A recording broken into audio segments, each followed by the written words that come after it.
Hooggantoonni isaa kun Ameerikaa isteetii Virjiiniyaa magaalaa Arlington keessa waajjira banatanii hojjetu. Manneen sadarkaa gadi aanaa kan keessatti argamanidha. Gamoo baarkooti. Biyya keenyatti jechi boorkoo jedhamu bakka kanarraa kan dhufe laata nama jechisiisa.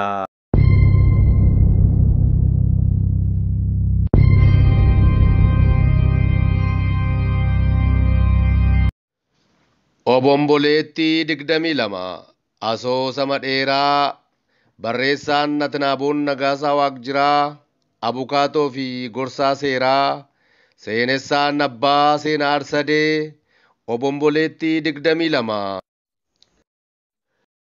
Kutaa 30ffaa Kutaa 29ffaa keessatti akkuma agartanii walfalmiin waajjira eejensii qormaata biyyoolessaa keessatti ta'aa ture baay'ee garmalee ho'aa dhufe. Badhaasaanis miira keessa galee Itoophiyaan haadha ormaa jechuusaa nagaatti haadha ormaa'ee nagaatti Itoophiyaa nagaasitti dhaamti ijoolleen Oromiyaa jechaa turuu isaa kana gidduutti poolisiin dhufee isa qabu obbo Lamuun isa gallakkisiisuuf yoo gidduu seenan illee namichi wayyaa siivilii uffatee jiru obbo Lamuunis kan barbaadamu ta'uu akka hidhamu ajaja kennu lamaan isaanii fuuncaan hidhamuu dhageenyeerra. Kutaan itti aanu maal ta'inna laataa? Bagidduun biyya Ameerikaatti kan gabaase eenyuu fi hooggantoonni isaa eenyu? Kaayyoo maalii qabu?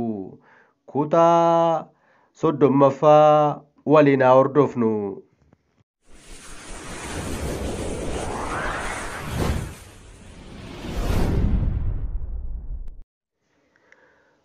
Bagidduu waan ta'aa jiru hoggasuma hooggantoota isaa Ameerikaa jiraniif gabaase.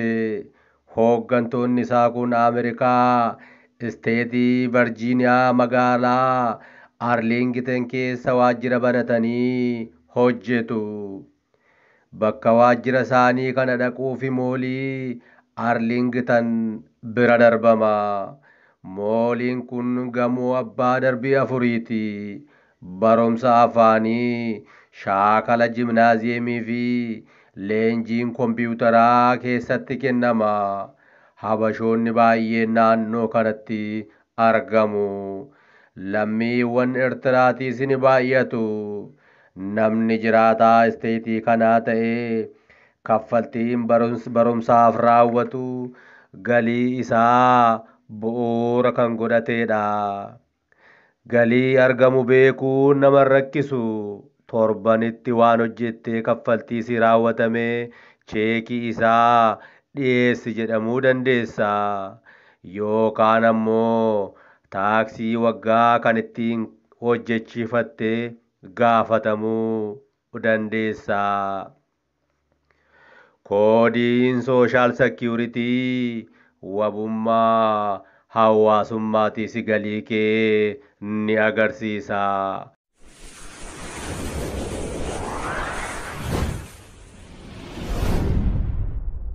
Moolii Arlington garasii Koolombiyaa piikee akka darbameen gara daandii peentaagoon nama geessu gubbaa irratti dukkaanni Goodwill jedhamu jira.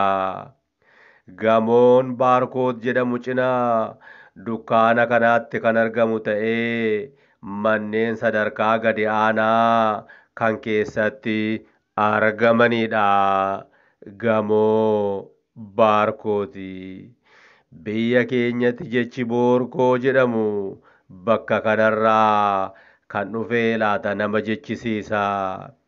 Manneen sadarkaa isaanii gadi aanaa manneen hedduu gabaabaadhumatti baarkooti bakka boorkoon itti baay'atudha. Gandama tokko magaalaa Finfinnee keessatti jiru waliin walgituu danda'a baay'inni isaa. Habashoonni hedduun as jiraatu.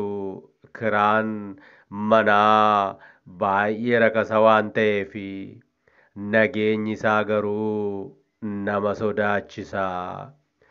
Yiddanaq hoogganaan bagidduu gamoo baarkoot kanarratti kanneen waajjira bananii jiraatan keessaa isa tokkodha. Baarkootiin kan filatanii fi namni kan itti heddummatu keessumaa habashoonni kan itti baay'atanii ta'uun qabxii tokko. Qabxii guddaan garuu bakki kun bakka hannaa fi saamichi itti heddummatu namoota araara adda addaatiin qabaman akka salphaatti argachuun bakka itti danda'amudha. Namoota kana akka fedhanitti kaayyoo isaanii duukaa hiriirsuun itti fayyadamuun isaaniif salphaadha. Kaayyoon isaanii ifaa Itoophiyaa qulqulluu hundeessuudha. Isaaniif Itoophiyaa qulqulluun jecha yookaan maqaa Oromiyaa, Sidaamaa, Walaayittaa, Kambaataa, Sumaalee, Affaar yookaan kan kana fakkaatan maqaa jedhu kan hin qabnedha. Qulqulluu leexaa.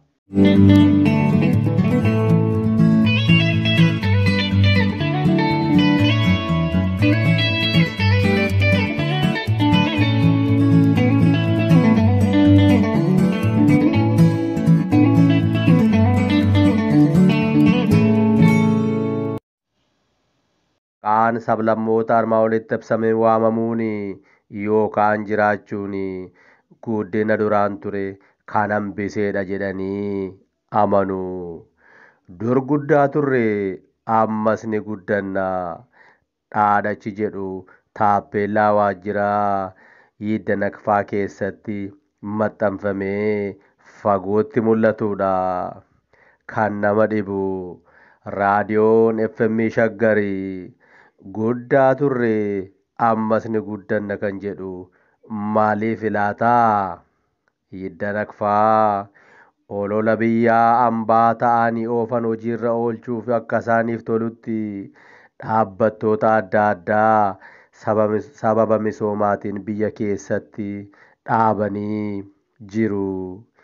Yaatsewuu Liji PLC kan jedhamu isa tokko magaalaa Finfinnee kutaa magaalaa Akaaqii Qaallittii keessaa buufata konkolaataa Adaamaa jedhee waamamu darbee raabsaa boba'aa tootaalii osoo hin darbiin fuullee isaatiin harka mirgaa irraa gamoo kaaf damiin qabatee gara keessaatti meetira 750 irratti mooraa bakka bal'aa qabatee bu'uureffamedha. Dallaan mooraa kanaa baay'ee ol guddatee jalaan dhagaa irratti immoo qorqorroon marfamee kan ijaaramedha.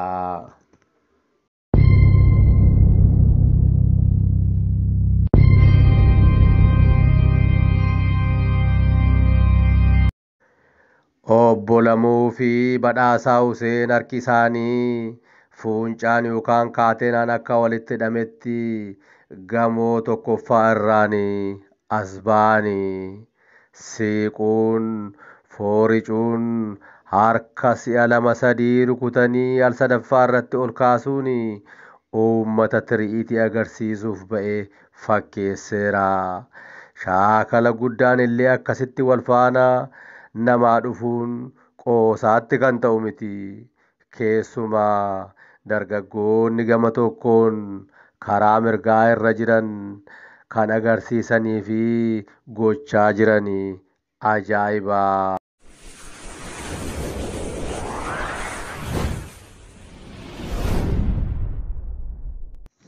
Akkuma armaan olitti dhageessan bagidduun gara Ameerikaatti gabaaseera. Waajjirri isaanii Ameerikaa jirus bakka inni itti banamee jiruu fi kaayyoo waajjira isaanii maal akka ta'e hanga tokko hubanneerra. Kanatti aanee hoo maaltu dhufuuf deema? kaayyoo isaanii biyya Ameerikaa ta'anii bu'uuressanii biyya keessatti hojiirra oolchuu fi sababa misoomaan jedhanii kaampaanii adda addaa biyya keessatti dhaabanii socho'aa akka jiranis dhageenyeerra. Keessumaa magaalaa Qaaqii Kaallittii buufata konkolaataa Adaamaa Fuullee bakka jiru keessatti mooraa bal'aa qabatanii waan hojjetaa jiran arguuf kan deemnu fakkaata. Gama biraatiin badhaasaa Huseenii fi obbo Lamuun akka harki isaanii walitti hidhameen gamoorraa akka as ba'aniin uummati bakkee jiru fooricuun iyyuun harka walitti rukutuun akka nama tiriitii agarsiisuu dacheetti miila tokkoon dhaabaa jiru dhageenyeerra. Kan itti aanu maal ta'inna laata? Kutaa 31ffaa walitti deebina. Galatoomaa.